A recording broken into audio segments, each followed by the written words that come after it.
Welcome back, scholars, to our next installment in our probability journey.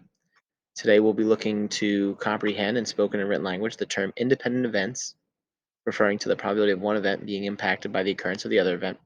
So I can use the concept of probability to justify in writing whether two events are independent or dependent. I'll know I've got it when I can estimate probabilities, including conditional probabilities, from two-way tables. So in this instance, right, we have a bag that contains one crayon of each color: red, orange, yellow, green, blue, pink, maroon, and purple. Person chooses a crayon at random out of the bag, uses it for a bit, then puts it back in the bag. Second person comes to get a crayon chosen at random out of the bag. What is the probability that the second person gets the yellow crayon? Input your answer here. A person then chooses a crayon at random out of the bag and walks off to use it.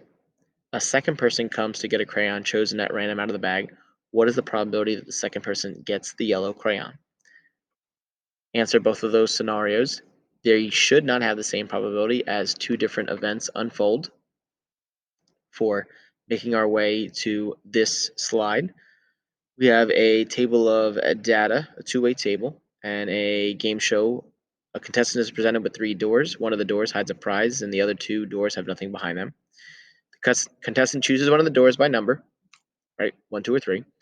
The host, knowing where the prize is, reveals one of the empty doors that the contestant did not choose, and then the host offers that contestant a chance to stay with the door they originally chose or switch the remaining door. The final chosen door is open to reveal whether the contestant has won the prize. We have the data here to represent what the outcomes have been. Based on the data, if a contestant decided they will choose to stay with their original choice, what is the probability they will win their game? And based on the data, if a contestant decides they will choose to switch their choice, what is the probability they will win the game? So in the first instance, it's if they will stay, right? What's the probability of them staying? And the probability of them switching and winning the game. After you submit both of those answers, I would like for you to determine, are the two probabilities the same, and to obviously justify your reasoning. And that will do it, because I'm going to pause your activity where you can't go beyond slide 4.